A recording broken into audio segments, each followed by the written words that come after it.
Okay. Hi, and good morning to our live Q&A. I hope you're enjoying ArtyFest so far. I'm Alison. I do the administration at ArtyBird Carnforth, and otherwise known as Arty Admin. And I'm just going to ask the panel now to do a quick introduction to themselves, and then we'll get on to some of your fabulous questions. So if I can start with Kate Horner. Hello, I'm Kate. Welcome to ArtyBird Carnforth, which is the business I run and teach in. And Kate Ryan. Hello, I'm Kate Ryan. I'm a tutor at ArtyBird Carnforth, and this year I'm also a foundation weaving student as well. So I'm a tutor and a student at the moment at ArtyBird Carnforth. And Elizabeth. Hi, I'm Elizabeth Warburton. We have an organic dairy farm, and we also have Romney sheep, and we have our own organic fleeces for sale and spun yarn. And Trish? Hi, I'm Trish. I'm a fellowship student with ArtyBird, and also I have a business, Norwegian Wool, and in Carnforth, the shop called Artisan. And Maggie. Hiya, I'm a fellowship student at ArtyBird Carnforth, and just I can't think of the word. I actually concentrate on felt making. And Debbie. Hi, I'm Debbie Tomkies, and I run DC Crafting Design Retail Company and Making Futures, and I'll be teaching the new knitting programs this year. I'm super excited. And Cheryl?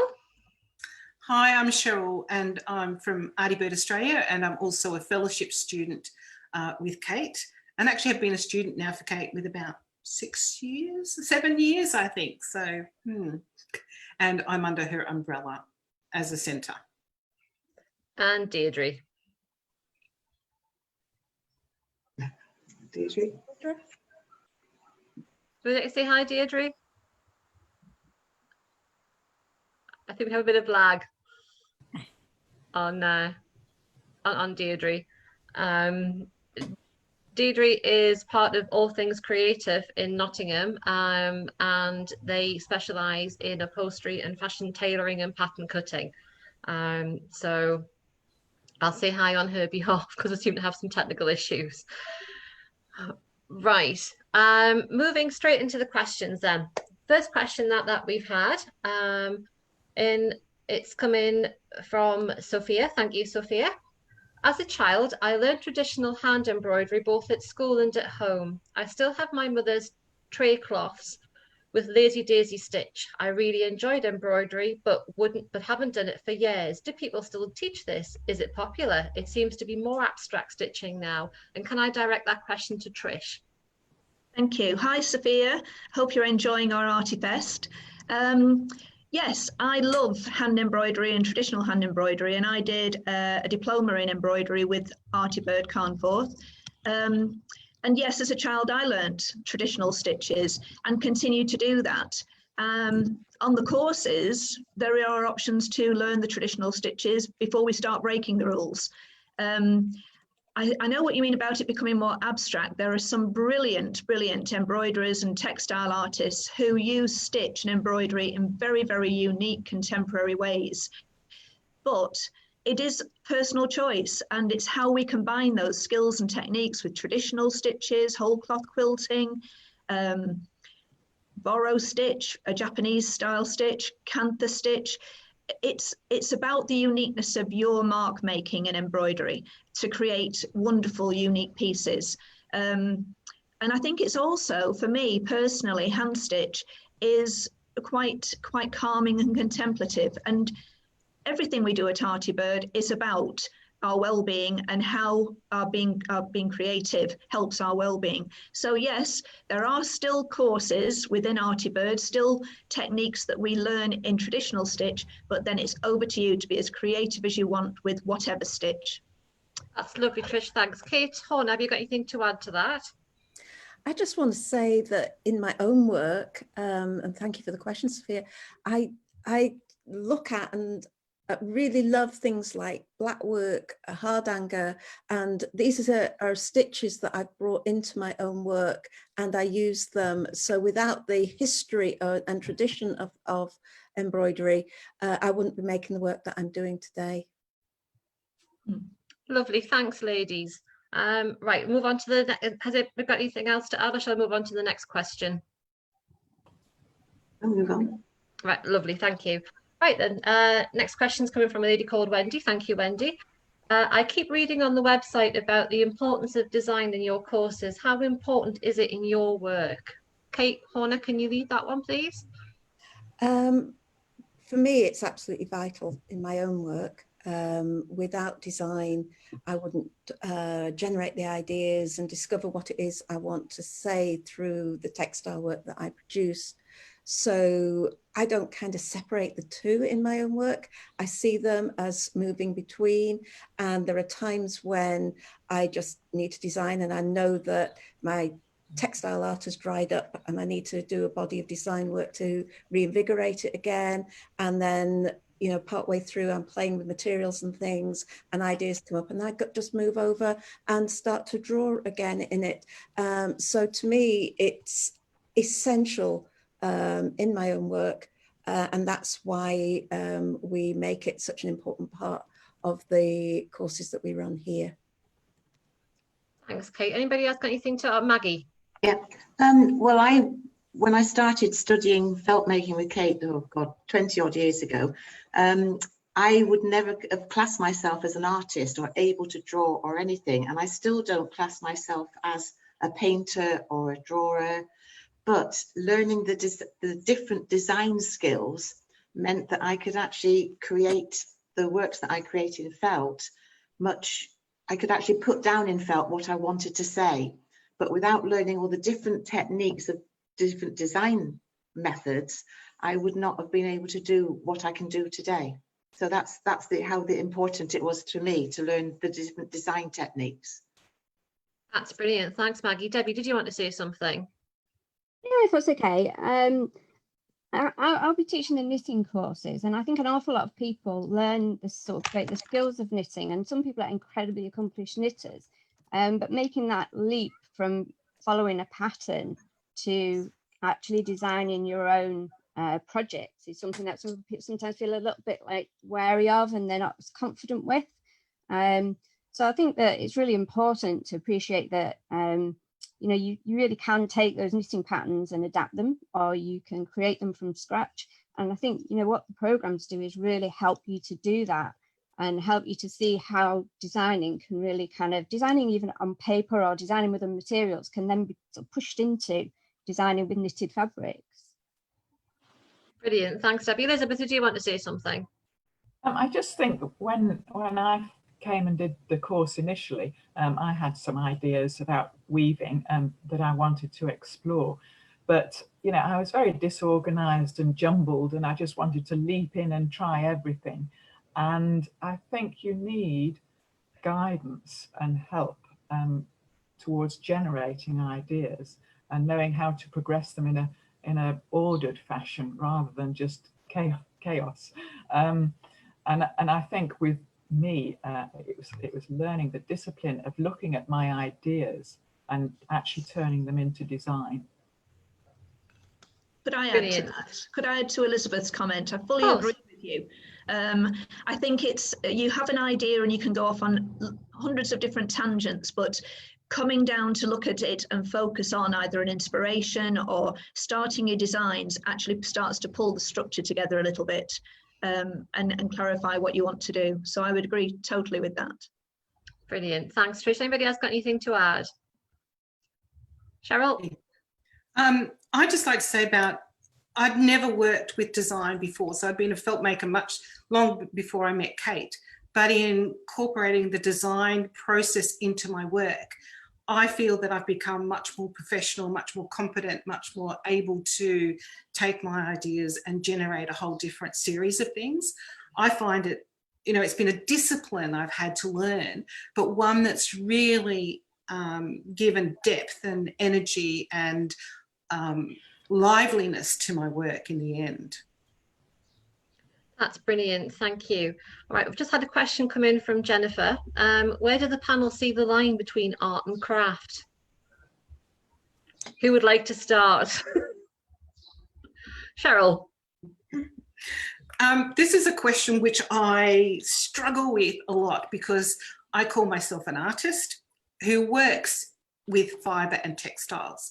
I don't want to be constrained by being a fibre artist, a felt artist, or a textile artist.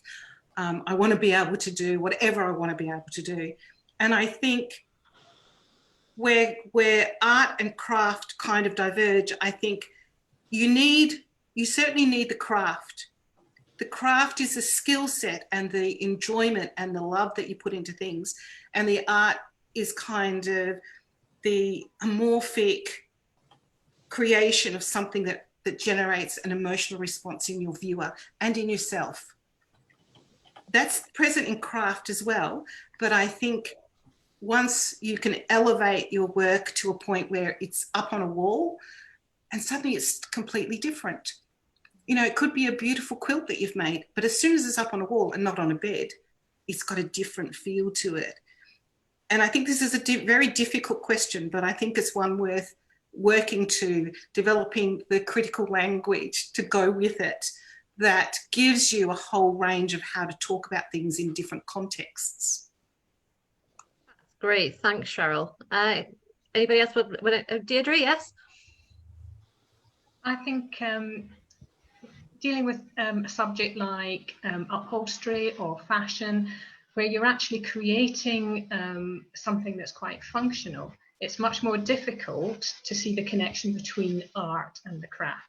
The craft is a functional thing to some extent. So getting the art element into what you do is quite difficult sometimes. And you refer back to that previous question about why the art part of the course is so important, about developing that creativity.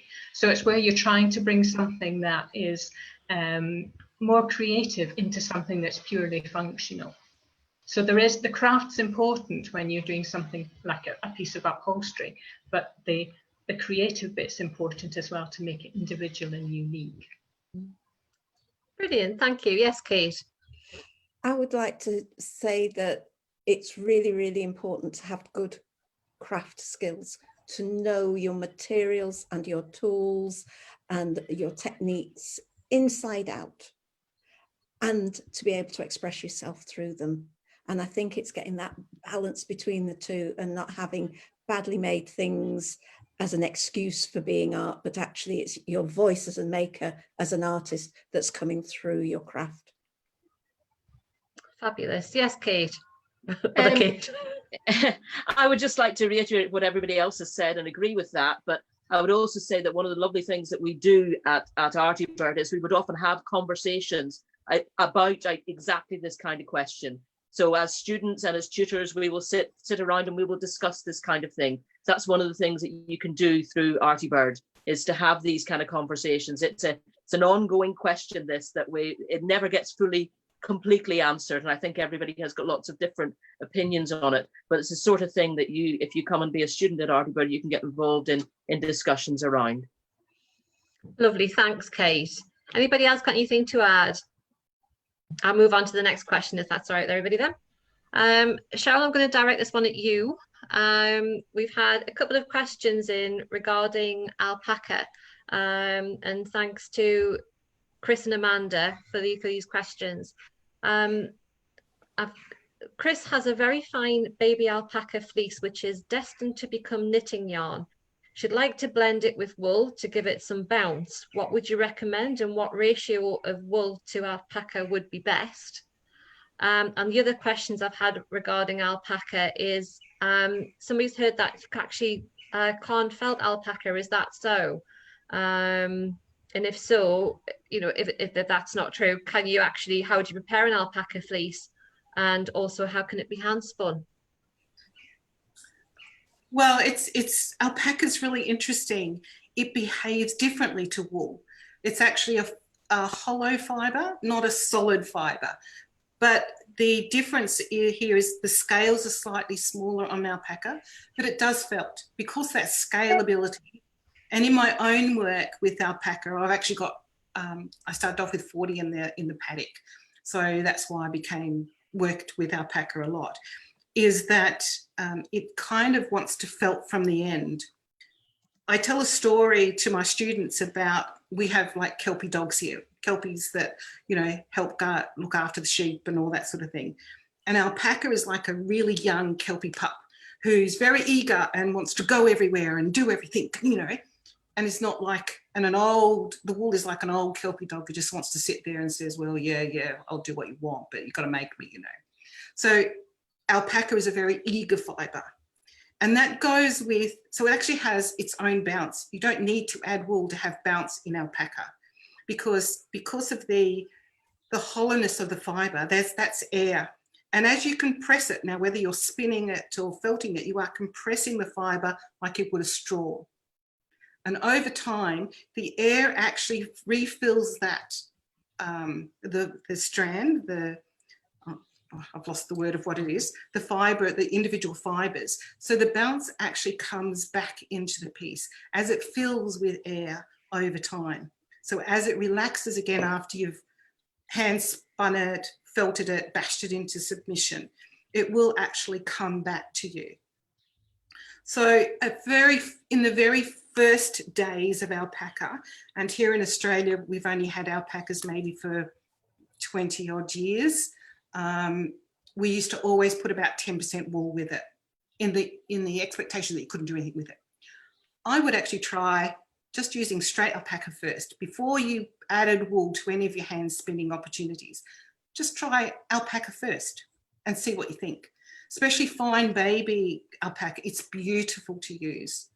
It's generally you're sitting at about 11 microns. So it's very fine, it's very soft, it's very non-irritation to your skin. And it will be slippery. If you're going to hand spin it, it's better to spin it dirty. So don't wash it because the dirt will actually help grip when you're hand spinning it. Wash it afterwards. So that's probably the only tip in that. But try it on its own first. If you don't quite like it, I wouldn't add any more than about 10% of wool to it, and make sure the wool is equally fine. Don't add a coarse wool to your very fine baby alpaca. Match the fineness where you can. As far as I actually, because I've got alpacas in the paddock, I either will felt directly from the shearing bag, so they've got no lanolin at all, so you don't need to try, all you got is dirt and dust. They love to roll. So there's no lanolin, but there's lots of dirt and dust. And in baby alpacas in particular, there's grass seeds, there's all sorts of other things. We now shear before the grass sets, but essentially it's so worth the time in hand picking, if nothing else, to get a lot of the grass seeds, the seeds out, give it a good shake to get some of the dirt and dust out, and then just work with it if you're going to felt it out of the shearing bag. Use lots of soap and water. So I would probably, Janine and I were talking while we were watching your felting demonstration, Kate, that I would probably use more soap when I'm working with alpaca because I'm washing dirty fleece. So I'm really washing it as well as felting it at the same time. And use cold water, Janine just reminded me, not hot, because alpaca wants to felt much quicker than wool does. As I say, it's a very eager fibre. It wants to join up. It wants to go through different parts. And when you're coming to full it, don't throw it, don't be rough with it, because that forces the fibre above the surface. So that way you get a bit of a hairy look. But with fine alpaca, that doesn't tend to happen. And if you use the palm felter, that seems to calm it and encourage the fibre to go back into the body. So it's a really fun fibre to work with, and it does beautiful things. When Kate was here several years ago now, she actually created these gorgeous flowers by just using the locks together and not as I was laying them out. She just took the locks and used them as a whole thing into her design. And I think, Kate, you called it the only fibre you've ever come across where you could actually utilise your charcoal images because it responded in that same fashion. Yeah, yeah. When I arrived at Australia, having never felted with alpaca apart from as decoration on wool. I had to learn how to do that in order to assess Cheryl's work. And yeah, it allowed me, Cheryl asked me to capture in felt the natural colours of the alpaca in the Australian landscape. And so I really played with the full range of alpaca colours. She had them all on the farm. It was just fantastic. And I was able to really get that minutiae of detail within my felt work with it. And what would happen is, as I felted it, I would lose the image and it would be squashed, and I would cry because I'd spent 2 days making this piece. And then when it dried, it all just bounced back up again and revealed itself. It's really, really a fibre for fibre artists to felt with and to explore. It is so exciting. Debbie, can I just say, from a knitting point of view, what would be your take on alpaca? Well, I think I just drawing on what Cheryl said there. You can certainly felt alpaca, because my husband's socks that were top quality alpaca ended up in the washing machine and came out more like tiny Christmas stockings. So yes, you can definitely felt it. I think for a knitting yarn, it's really underestimated and really underused. It's absolutely beautiful as a yarn. And I mean, I knit socks with it, I've knit sweaters with it, I've knit bigger projects with it. You do need to be, I think this comes back to the designing and sampling point as well, that you need to pick the right project for the right yarn or the right fibre for the right project. And I think that's what the programs do really, is they sort of allow you to explore, but then to pull that back and say, right, well, this is a great product. How can I use this to get the best out of it? And I think, you know, that's where the sampling and the testing and all that investigation and exploration really comes in. But yeah, definitely, I absolutely love alpaca. Me too. That's great. Thanks, ladies. Right, and I'm going to move on to some questions from Joanne now. The first one being, has anyone had success with eco-printing on self-made surfaces such as weave or felt, etc.? Kate Ryan, can I ask you to start on that one, please? I can start on that one, but actually, no, I don't have any experience. I've eco-printed a little bit on commercially made needle felt, and I've also printed on commercially made fabrics, but I haven't printed on anything that I've made myself fabric-wise. And I've had different sorts of success in lots of different ways in which you can eco-print, lots of different mordants and also binders that you can add to the fabric that will allow a print to be taken off leaves. But I haven't tried it on anything that I've actually made myself, a fabric that I've made myself. I don't know if anybody else has. Yes, I'm experimenting with eco-printing as part of my fellowship process. And while to date, having used some of my handmade felt, I've found that I'm exploring selective mortarting and different spray solutions to see what comes out. And so far, urea has been the best spray solution to bring out a print onto my handmade felt. But at this point in time, I've done about 300 samples of different fabrics and so forth, but I think I might need a slightly smoother surface to get a really good print. But it will certainly give you a lively shape with a beautiful colour and that sort of thing. But at this point in time, I could say that some of the differences are what mordant you use and what spray solution you use. As I say, urea has been a successful one for me for handmade felt. Kate Horner, do you want to jump in on that one? Nope. Has anybody else got anything to add? I think I'm looking to explore on it, but I think as well as the mordant and what you use, you've got to look at what material you're going to be printing onto. So obviously, if I'm using our wool, the image might not be as sharp and as clear as perhaps it would be if you were using something like silk, which would obviously give a really sharp, clear print. but it's something I'm going to be experimenting with. Lovely, thanks, ladies. Cheryl, can if I could just add there, if you are going to be eco-printing where you're bundling leaves and flowers on a piece of fabric and then steaming it, which is usually the way that you do contact eco-printing, if you've not got a smooth fabric, it's very difficult to get a full contact with the leaves and flowers that you're dealing with, and therefore difficult to get a very sharp print. So definitely, if you're using fabric that you've made yourself, it needs to be nice and smooth. Otherwise, you won't be able to achieve that contact and to get a very sharp image. That's one thing definitely to consider if that's what you're planning on doing. I would add to that, and it goes back to our sampling idea. So I actually, to see if something works and if my ideas work on the surface, on the mordants and so forth.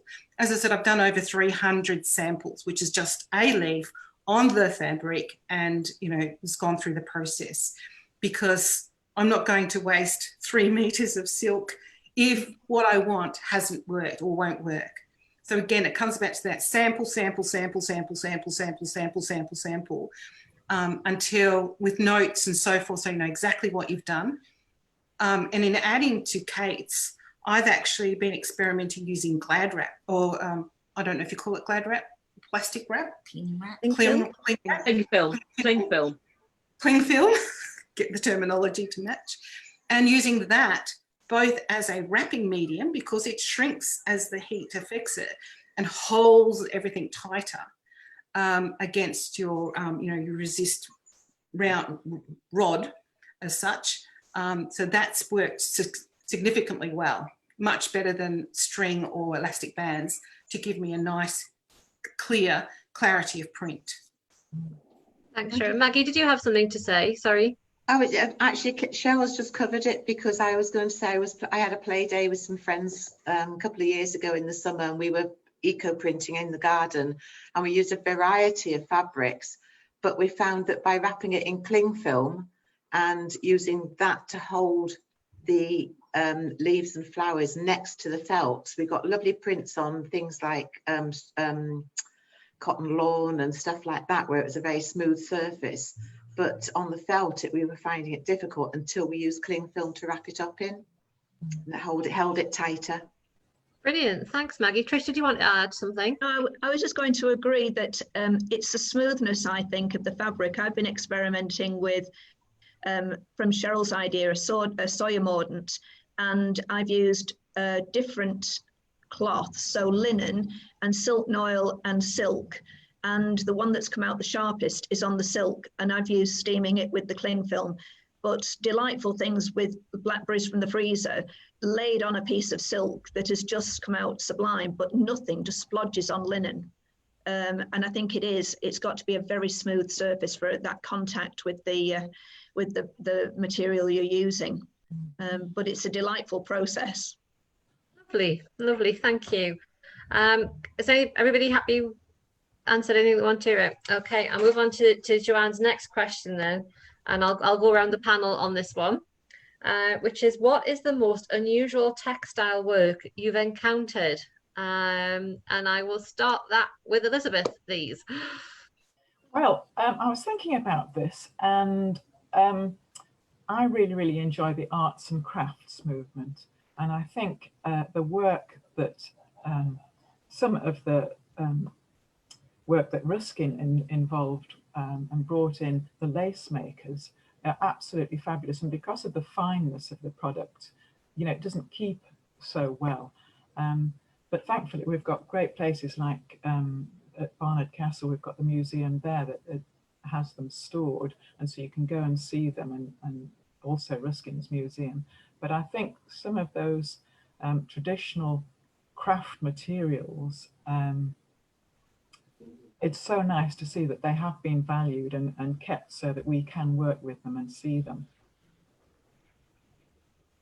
Thank you. Right, Kate Horner. Yes, I was thinking about this too. This question actually was sent in a couple of days ago, so we've had chance to ponder.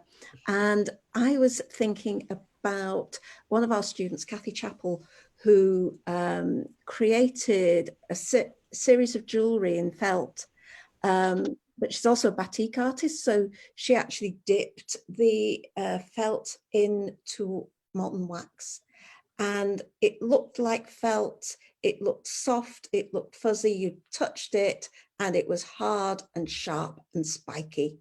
And I just giggled. I just loved that. I loved that play with the senses. And I mean, we're talking a lot of years ago now, but that still stays with me. The first time I touched that earring and what it looked like and what it felt like were chalk and cheese. Marvelous. And Trish? I was thinking when we went on holiday to Copenhagen and we saw the Viking longship, and it was magnificent to look at, but there was a sail, and I had thought the sail will be linen, flax, whatever, because it would have to be waterproof, and it wasn't. The Vikings made their sails for the longships out of wool, and they felted it. And on this particular sail, they'd actually parts of whatever, some iron had got onto it, and it had rusted in the most delightful patterns. And then because they had stitched to keep bits of it together, and to me, this piece, which was incredibly unusual because I hadn't anticipated wool as a sail in the middle of the sea, but it's waterproof, it's weatherproof, it's rough, it's robust, and there was stitching on it, there was printing on it, there was rust dyeing on it, and it was amazing for the time. So when I came across that, I was blown away. So that was very unusual. Fantastic. Kate Ryan? Yes, again, I've had a little bit of a ponder as well. And I was remembering an exhibition that I went to see at Salts Mill in 2013. And it was a wonderful exhibition in the top floor of Salts Mill, which at one stage I think was the biggest room in the world. It's an enormous room, and it was originally full of all kinds of textile equipment, weaving equipment, I think, on that top floor. And they filled it with contemporary textiles. And the most unusual piece, I mean, a lot of it was just fantastic. And I have a whole set of photographs that I took of it, and I had a little look at those again. And the piece that was most unusual, and I remember it at the time, it was from a Japanese artist, and they'd taken grains of rice and they had slightly cooked the grains of rice, and then they had joined the grains of rice together with silk threads, so that the rice itself, it was like a beads on a very, very fine silk thread. And then they had hung those up with a range of mirrors, and the light in that room was fantastic anyway. So it looked like cobwebs with drops of water on it, and it was really beautiful. And I think there were somewhere in the region of about 20,000 grains of rice in this installation. It was quite a scale as well, but it was also very delicate and very beautiful. And I think that combination of using rice and textiles in the silk threads was, to me, the most unusual piece of textiles that I've seen. Wow, that's brilliant. Maggie, can you join in? Try. I haven't really seen anything too amazingly different, but I really enjoyed seeing cloth made from bark when I was over in Asia, and I just loved the whole process of how that you get a fabric which was soft and was creating textile clothing from a tree bark. I just found that a very fascinating process. That is absolutely amazing. Right, Cheryl? I had to think hard about this one, but I think the most, none of this is beautiful, I can tell you. I'm friends with the Gentle Roller people, and they often come to my studio to do some testing and so forth. And Sorry, so I've been joined. I haven't seen them for months. they actually said, oh, can we come to your studio and bring all this human hair? Because they want to do some trials to see if you could felt it. And oh, it was just so gross. It was really gross, I have to say. It took me 7 hours to clean my carter. But they were felting human hair to make mats that when there was an accident and there was oil spilled on the road or for water, the human hair would act as a soaker for all this oil and so forth. It was the grossest thing to ever engage with, but very practical, and apparently was very successful. Deirdre, what about you? Well, I think from a garment point of view, fashion is something that pushes the boundaries all the time. Sometimes it might go a bit far. If you think about Lady Gaga's meat dress, it's probably somewhere we don't really want to go. But then at the same time, with all this sustainability movement, you're seeing all this recycling and repurposing of textiles into garments. That's quite exciting. From my students, I'd often set them projects where we're using non-traditional materials to create garments. So they'll be creating costumes with wire and tin and paper and glue and plastic bottles and all that sort of thing. Of course, that's not functional. That's about developing their creativity. But I think it's that challenge is to get something that's wearable, that's usable. And I think the best thing I saw was last year at Graduate Fashion Week, there was a student who had made garments from wood.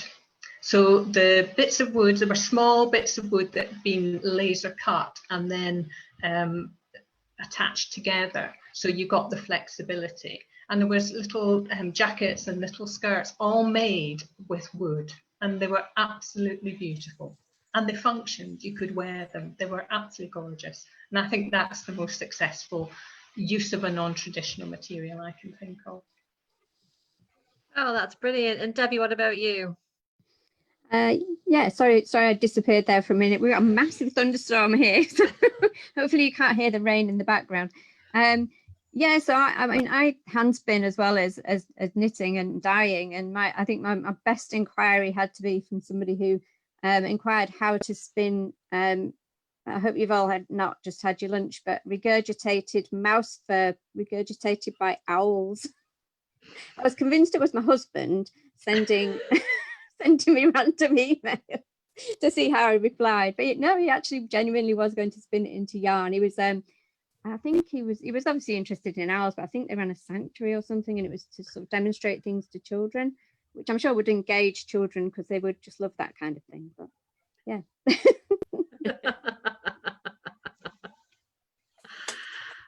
Right, I've been around the panel now, haven't I? Yeah, sorry, I was interrupted by Arty Dog. Right, and the next, another question that we've had that's coming from Diana is, can we explain the system of pathways and programs and how they work at ArtyBird? We can do that briefly because we are actually Kate's going to cover it very shortly. But do you want to say a quick word about that, Kate Ryan? Sorry, you just broke up there a little bit. Could you repeat the question for me, please? Oh, sorry. Yeah, it's just about a brief explanation of how the system of pathways and programs work here at ArtyBird. So, I mean, we are going to cover it when we do a tour around our centres later, but I just wondered if you want to cover that briefly for us now. Okay, that's fine. Yes, our pathways are the various different textile specialisms. So things like felt making, weaving, our new one that we're going to bring on stream, knitting, so dressmaking, printing and dyeing. Those are the pathways. And then within each pathway, we have a number of different programs, and we teach those programs. We have got introductory courses, we've got foundation, intermediate, advanced, and our new course that we've just been teaching this year, which is the fellowship. And they kind of follow on one after the other. Most of our students join us at the foundation level. A few people come on, they just want to do a quick introductory course, and we have those in a couple of our pathways, but mostly students join us at foundation. And then they will, if they want to carry on with us, they'll do foundation is a 1-year course, and then they'll carry on into intermediate, it's 2 years, advanced is another 2 years, and then the fellowship is a 3-year program. So the courses follow on one after the other. We sometimes have students who come and join us at the intermediate level, but it's more likely that people want to join us at foundation. And all of our courses integrate the craft skills that we've been talking about with the design skills, which are so important if you're going to be able to be creative in your own right in your craft. So that's a kind of a very brief explanation, but I think Kate Horner is going to give a much more detailed explanation later on in the day. Yeah, indeed she is.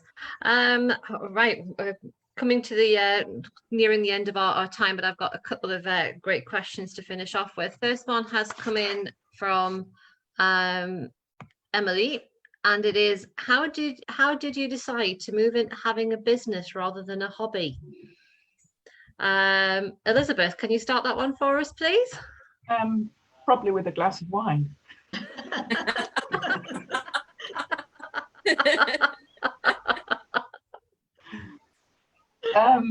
I think actually when I set off, I was fortunate because I had a connection with Blackwell Arts and Crafts School. So I think somewhere inside me there was a seed of this craft and really, really wanting to do it. Years later, life ticks along, doesn't it? And years later, when Emily, my daughter, was going to do a textiles degree, I wanted to find my craft. And I did a very brief course, 2 days with Jan Beadle. And then from there, I thought, well, you know, I want to take it further, but just as a hobby. So then, of course, I joined ArtyBird, which once you're in, it's very difficult to take yourself out of, because it's such a marvelous environment and a supportive, you know, you're so supported, not just by the tutors, but also by the other students. And it just opens a rabbit warren of holes to jump in and out of. And from there, I've decided that we have wool. The wool at the moment is of no value really commercially. And I just feel that all the energy that goes into the sheep making the wool, that I wanted to add value to the wool. So we've taken our organic wool and are now spinning it, and I'm using it in weave products, and Emily's going to develop some knitwear products. But we're very much at the infancy, so probably I still haven't finished the glass of wine, but but we're launching ourselves regardless, and hopefully it'll be a new adventure. And where can people find out about you, Elizabeth? I have a Facebook page, Farm Yarn UK. I should have been at at Woolfest, doing face-to-face selling, but of course this year it's been cancelled. So I'm rapidly organising a website, but it's not up and running yet. So the best place would be the Facebook. Lovely, thanks. Trish. Gosh, I think it all started again with ArtyBird and just being involved with the art and the craft, and you become so engrossed with the different pathways that you can take, that then suddenly other opportunities open up. And one opportunity was, having done lots of work with bats of wool that were provided by Norwegian Wool, we became involved to the point where that became our business as well. So a lot of support from ArtyBird to take this from a hobby to a business, and hopefully we will continue. And I'm smiling at Maggie there. And how can we find your business, Trish? Well, we have a new website, and that's Norwegian Wool at Artisan. It's just Norwegian Wool. If you press that, click that. And we also have a shop, Artisan, in Carnforth, and we sell most delightful bats of wool from Norway and Germany, continuing the tradition that Maggie and Gary set up. But we also have diversified, and we have Frid Yard for tapestry weaving and the most gorgeous colours of embroidery threads. So we're taking wider and wider. We're growing the business, but it started, you know, from great oaks, little acorns, and the acorn was starting with ArtyBird 11 years ago. Thanks, Trish. Debbie or Maggie, would you like to add to that, or? Well, I've got a little bit of that in my video later on, so you will find out a little bit more. But what isn't in the video is that the business actually started with a golf ball, and that's not as well. That is a bit random, but I got hit on the head by a golf ball very briefly, and I fractured my. Honestly, I was pretty terrible at golf. It wasn't my own golf ball, and I fractured my skull, and then as a result of that, I had a brain scan, and they found out I had a brain tumor. And I went back to work after having the brain tumor removed, and everything was well and all the rest of it. But you know, when you get that moment in your life when you just think anything can happen, you know. And I'd been designing for years, and I was writing for Simply Knitting, and I'd written a book, and you know, I just thought, actually, why not give it a go? You know, you never know what's around the corner. So yeah, that's kind of how I ended up where I am now. 12 products. We started with 12 products at the very first Woolfest, was our very first show. Brilliant. Maggie? Well, as Trish said, that we started Norwegian wool back in 2004 when Kate went off to an IFA conference and came back with a little piece of fibre, which I absolutely fell in love with, felting it, and said, well, where do you get it? So Kate said, Norway. So I went home and said to Gary, do you fancy an online business?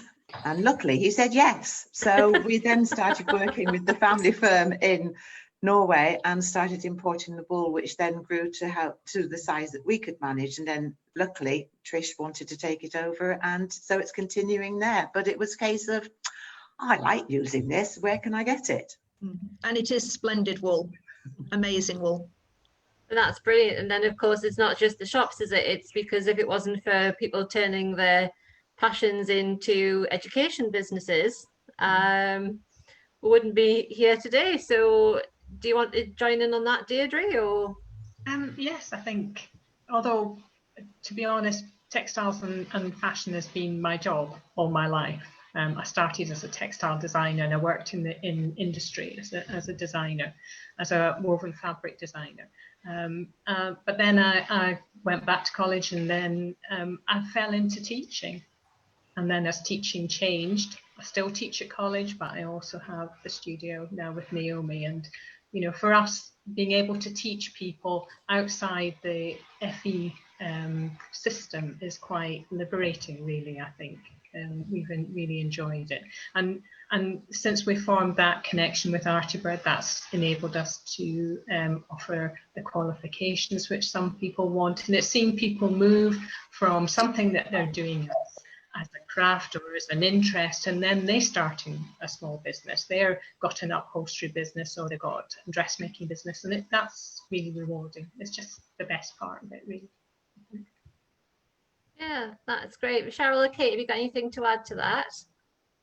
I would certainly add to that in terms of the fact that Artybirdaustralia came out of Kate's visit here to my studio, and she'd come out in the morning and said, I have a cunning plan. And I learned to dread that, saying over the 3 weeks she was with me. So really, once she was looked at my studio and the extensions, and we're getting a storeroom now, woohoo, as well. You know, she was able to make that determination that this space was actually suitable to be a teaching centre for the City and Guild qualifications that ArtyBird delivered. And I was lucky enough to sort of take on that sort of Southern Hemisphere element. I mean, I had been running workshops and so forth for about 10 years before that, but this is probably a step up into that more professional process, which is, yeah, it's been really cool. I've enjoyed it immensely and still do. Plan to get bigger. Absolutely, and you have to go and see Cheryl's studio. Her husband Robert builds them, and I say them because it keeps getting extended, but it houses their Victorian stained glass window collection, and it is the most incredible environment to be creative in. It is beautiful. That's lovely. And Cheryl, we've all learned to dread when Kate says I've got a cunning plan. It took me about a week to think. I think, I better get the pen and paper then, shall I? That's lovely, ladies. That's some lovely stories there. Thank you. Right, I think we've got time for one more question. It's coming from Anne, and it's why pay to study with us, for instance, when there are so many free courses online? Debbie, would you like to start that one? Yeah, sure. I mean, and I think that's a really, really good question, because there is a lot of free material out there. And, you know, I would imagine that a lot of people come to ArtyBird having done quite a lot of YouTube and similar online videos. And I suppose what I would say is that there are kind of, I've narrowed it down to like 4 key things. So there's consistency. Our courses are all run in a structured progression, a gradual progression that allows you to move on steadily. You don't have to go hunting around for the next step in your learning journey. Then there's quality. Because they're City and Guilds accredited, obviously City and Guilds demand a high standard. And so everything has to be done to a really good high quality. There's also contact. Yes, you can put comments in a YouTube video. Yes, you can kind of ask for another video, but you don't have that benefit of tutor to student contact that you can get with an ArtyBird course. And I think and the other thing I would say is it's about collaboration. So you don't have any interaction with other students, for example, and a huge amount of what you get out of courses, I think, and programs is that interaction and that sparking off each other, you know, that really kind of drives your imagination forward. I mean, I liken it to, and bear with me on this, this is nearly as bad as a golf ball. It's like the difference between, if you wanted to change a spark plug on your Citroen, yes, you can go online, you can do that on YouTube. If you want to renovate your Bentley, you're not going to do that on YouTube. You're going to go to a class and you're going to learn, you know, you're going to take an evening course or whatever and learn to do that sort of from start to finish. And I think that's probably the key difference. I don't know what anyone else would add to that. Kate, would you like to add to that? Yeah, I'll just add to it that it's, as well as taking the course, you're also becoming part of a community as well. And you don't not only contact with the tutors, but it's also contact from student to student. And I think that's what a lot of our students, certainly me as a benefit, I began as a student at ArtyBird and then became a tutor kind of about 5 or 6 years ago. But I began wanting to know more about felt and wanting to have a structured course that I could learn about. And I think that I've stuck with ArtyBird because of being part of that community, and that really helps as well. And you don't get that from an online video. So, Cheryl? I mean, I would just like to add, in Australia, we don't really know what City and Guilds mean. We're actually the only centre in Australia that does it, the design and craft qualifications here. But because we don't know City and Guild, what I find Kate's, because I use actually Kate's teaching materials and put an Australian flavour into it, because I can tell you now the languages are not the same. But it's that scaffolding of the teaching material, where you are going from, you know, learning the discipline of design and how then you apply it to your work and how the techniques of that work come into, you know, into your learning. But you're scaffolding that learning in a constant way, which you don't get from a video. In Australia, we learn mostly, if you're not going to go to, you know, TAFE or university, we learn from workshops. So you would go to an individual workshop. That's kind of the norm here. So to do it as we're doing it under Kate's umbrella is really unique here. And the opportunity to do a year-long course, you know, in that foundation level in particular, let's say, that has the freedom to be student-led within a scaffolded teaching materials is absolutely amazing and very unique here. Thanks. Tricia, do you want to say something? Yeah, I would agree with everything everybody said. It is about the structure and the depth, expert tuition, but I think it's also what you don't get online. If you go online, you get a linear, very flat course. There's no diversions, there's no digressions. You get from the beginning to the end.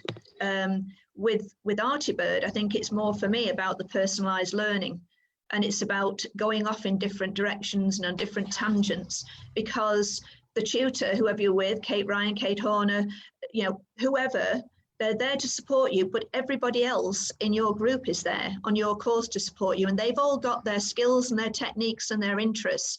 So you're not just signing up for the course you thought, because suddenly you think you're going to embroider and then you're going to start felting.